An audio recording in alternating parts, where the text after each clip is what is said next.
Welcome back to Tailored by Nature, where we discuss topics pertaining to nature, which is our nurturing environment. Shout out to Tanya on her book providing insight on this particular subject. As customary, I will begin with the Bible verse, which today is Matthew 13, verse 33, that reads, Another parable spake unto them, The kingdom of heaven is like leaven, which a woman took and hid in 3 measures of meal, till the whole was leavened.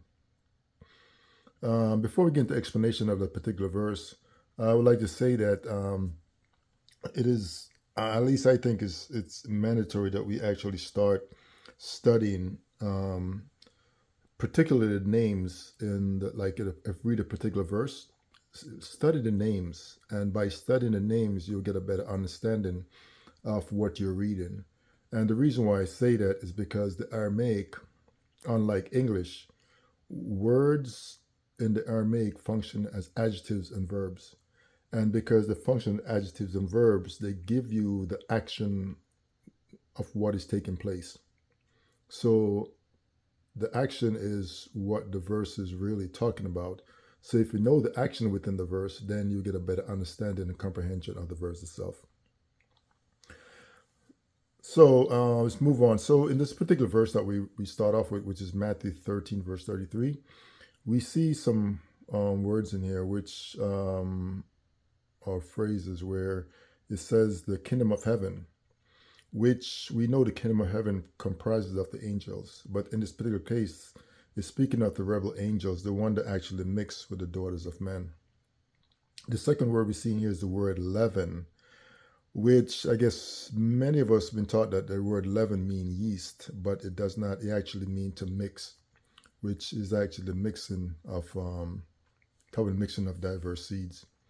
And if you look in the Hebrew lexicon, Strong's, you will see show up in H8138, which means to fold, to transmutate, which is what happened when you mix diverse seed. You get the result is a transmutation. And the third words we see in here is 3 meals, which is pertaining to Shem, Kemet, and Japheth, their bloodline being infiltrated with angel bloodline. Now that we get a bit understanding of this verse, we could move on to the main topic of discussion. And today we are talking. I was pretty much it revolves around a YouTube. I was watching a YouTube channel, and I'm gonna give a shout out to them, which is Twin Hangout Kenya. There's two sisters, and I guess they were actually reviewing questions on TikTok, on TikTokers. And one of the first questions that came in, it was a gentleman that asked a question. He said, if the Bible said Adam and Eve were the first people on earth, how did the other races evolve into how they look today? And if they were Caucasian, how did they make other races? So, like I said, very interesting question, and like I said, this is real good questions.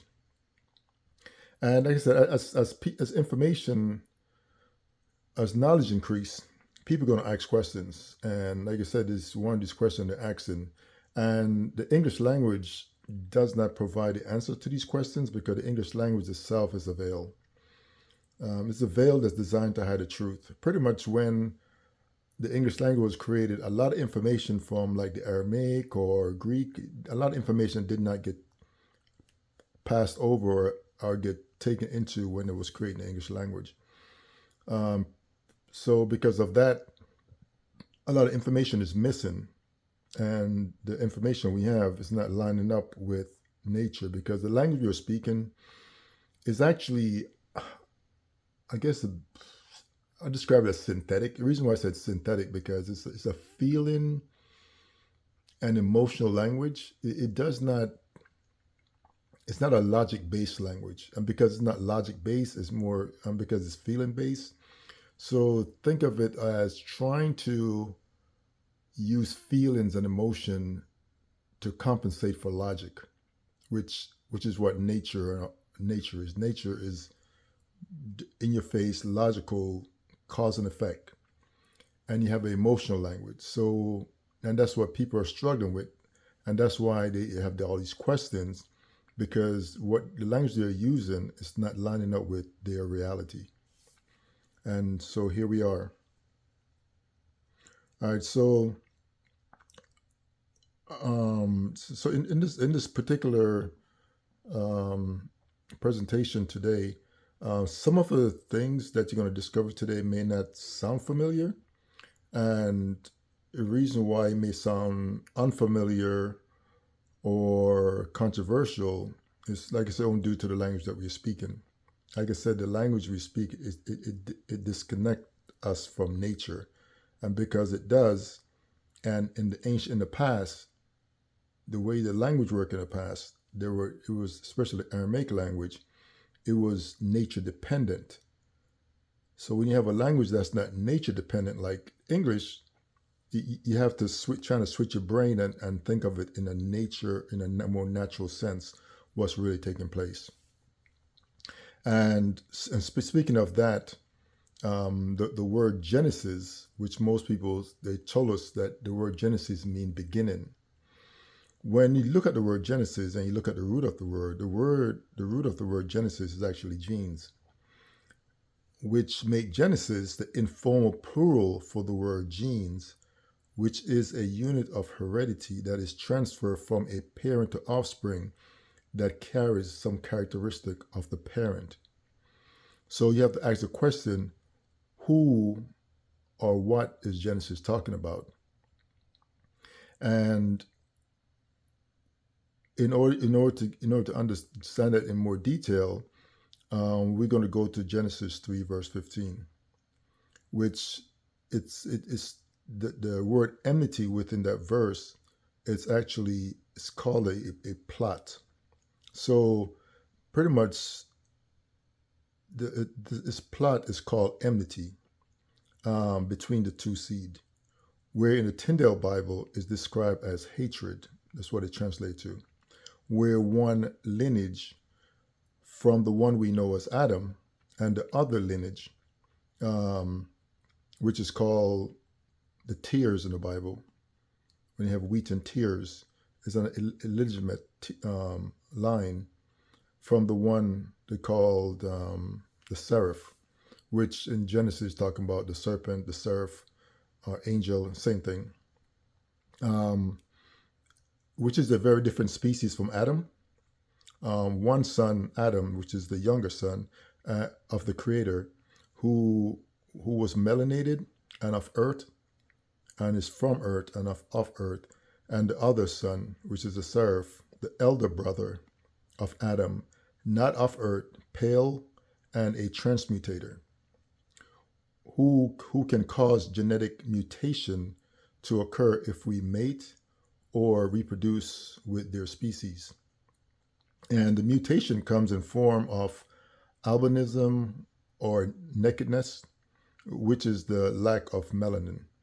So those are the side effects that actually, when you read the book of Genesis about what happened to Adam and Eve when they were warned not to touch and eat of the tree they were told not to touch and eat from, it was talking about it wasn't an actual tree. It was talking about the seraph or the serpent. The serpent is another way of saying the word seraph or angel. They were told not to eat from there, touch it. And touch and eat is talking about fornication, not to fornicate with it. And Eve fornicate with it. Matter for all three of them did. And of course, we know that Eve got pregnant and she had Cain and Abel. So Cain and Abel was a transmutation, because when unique species mate with each other, because they're unique, both of them are unique, they produce a different kind. And the different kind they produce is called a transmutation.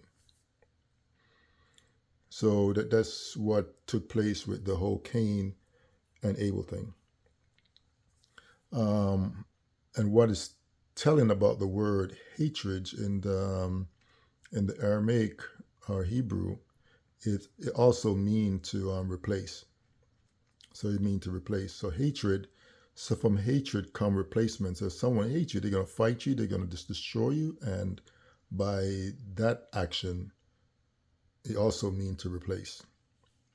So the warning, Genesis 3, verse 15, also declared that Adam, elder brother, would attempt a planetary coup, not very different from, from what we see with the Spaniards, Caucasian, Mongoloids, and others who have attempted to invade and rob and steal their way onto the territories of other race um, who are very different from them. So, like I said, as we say, the apple doesn't fall far from the tree. So a lot of these things that we see in the earth today, they're mimicking or following their ancestral way. So this species coup involved invasion and overtake of the entire planet, with the primary goal being to replace the original species, which in the Bible is described as the Israelites.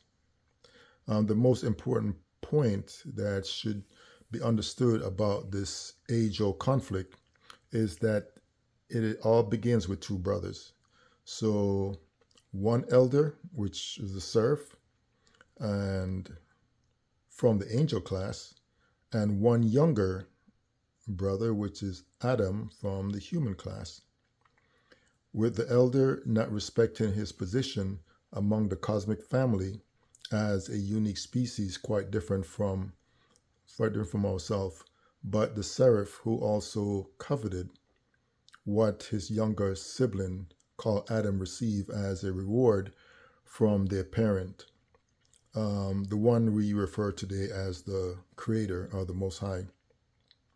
The elder sibling of Adam also coveted Adam's wife, so he was hating all around.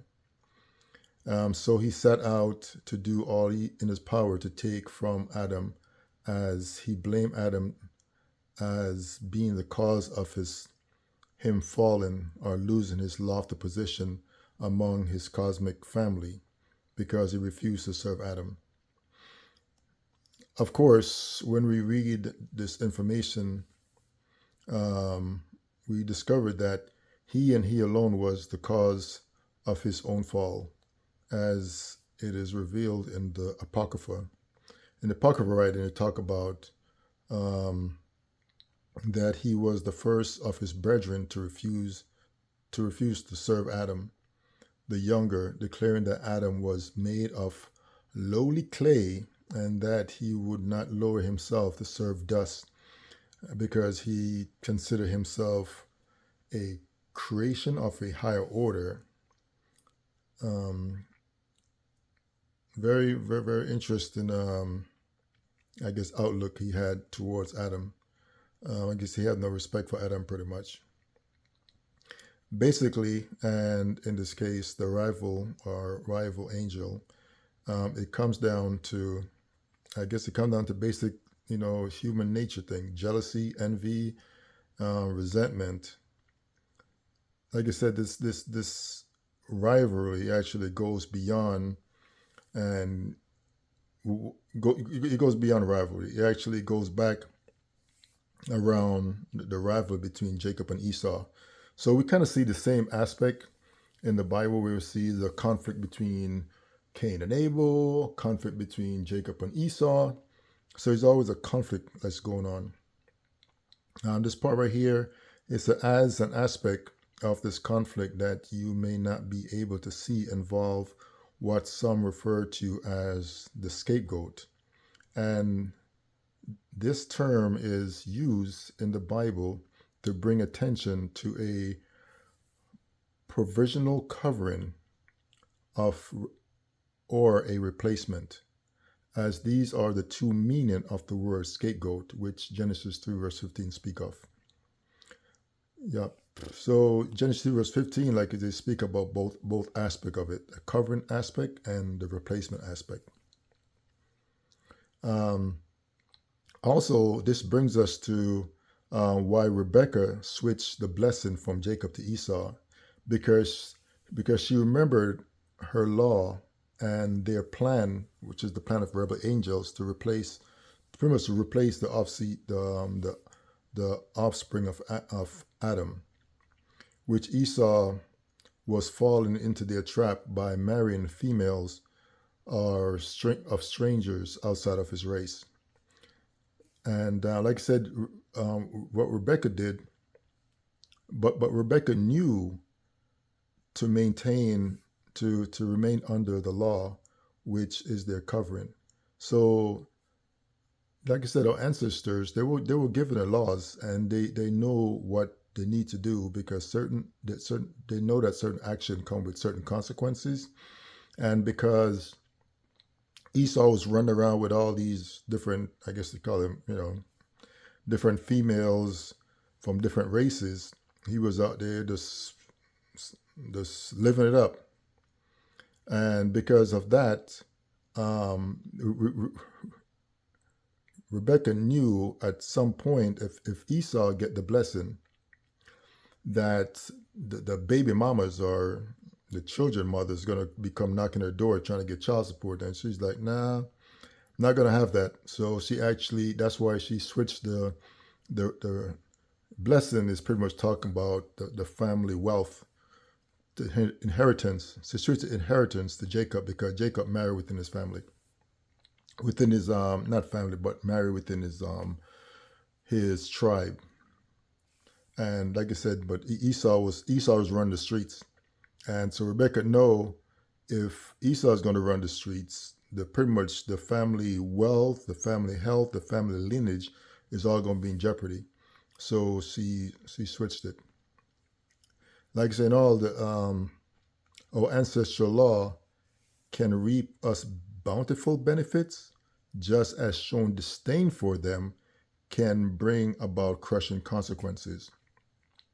Which very interesting that Cat Williams alleged that the success of the American Negro is to marry someone outside of their race with a funny looking face that was not chosen by them, but implanted to extract resources, which begs the question, is the financial success of the American Negro contingent to their biological destruction or replacement?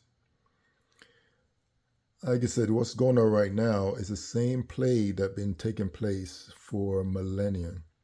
And we're in a cycle, and our action determines the outcome of each cycle. And right now, we're doing the same thing that Rebecca went through, as far as telling her sons to maintain their wealth, to marry within their race. And the same thing happened with Adam and Eve. So, like I said, we're in this perpetual cycle. I guess we got to a point where we remember. Then if a language change or something happened, then we forgot and we go back, repeat the same action that brought us destruction. So that's where we are right now. So as far as the question that was asked earlier, that is how the whole the different people look on the planet. And Genesis 1 verse 26, which reads, let us make man in our image, in our likeness.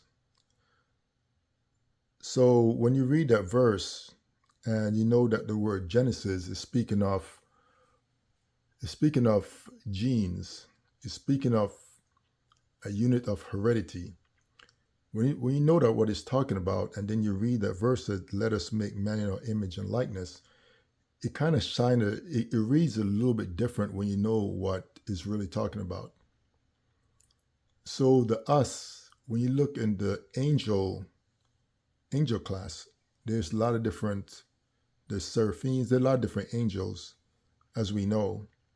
So when it said, let us make man in our image, those are some of the things we need to start thinking about as far as what that mean.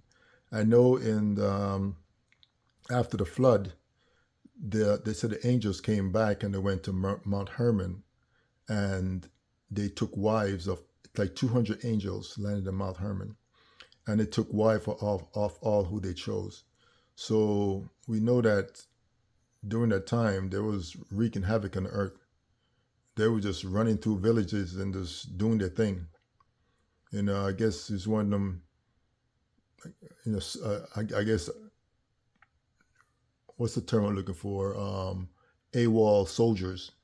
In this term, AWOL angels, is running amok. So that's one of those things that happen. And like I said, we need to start looking at the Bible in a more biological sense, because the language back there was biologically based. It was nature based. And the way we look at it today is really out of context, because we're trying to use a synthetic language, which is like ideological language, synthetic, trying to solve for biological responses, and it's not lining up. Feelings and emotion doesn't override our reality. It doesn't override nature. It doesn't override our actions and outcome. We can pray our outcomes away. And because we can't pray outcomes away, it's best to just get in line with what nature is doing. And once you get in line, you'll find that things start to work the way they were meant to work. I know one of the things the Most High said to fear him, which is mistranslated. Pretty much when you read that verse, says to fear him and keep his instructions. The last part of the verse was to keep his instruction. That's what the word fear is. So pretty much what the Most High is saying, if you keep my instructions and do what I told you to do, your outcome going to be positive, because the Most High is only telling you to do positive things. So pretty much what he's saying, if you do positive things, you get positive outcome. If you do negative things, you get negative outcome. So that's what we got to focus on. Start doing positive things, and that creates positive karma. So that's what we want in our life. Thanks for hanging out, and I hope this message was inspiring and insightful. So that is my take on the question of as how the different races and stuff and how people look pretty much came into the earth. Like I said, we hear all this stuff about aliens and all these things, and even if you look at the picture within the on this post right here, you see children in the background. Angel have children. Yes, they do. They try to tell you that they don't. They have children, and the children are still here, still running around wreaking havoc on the earth. So thanks for hanging out, and I'll talk to you next time.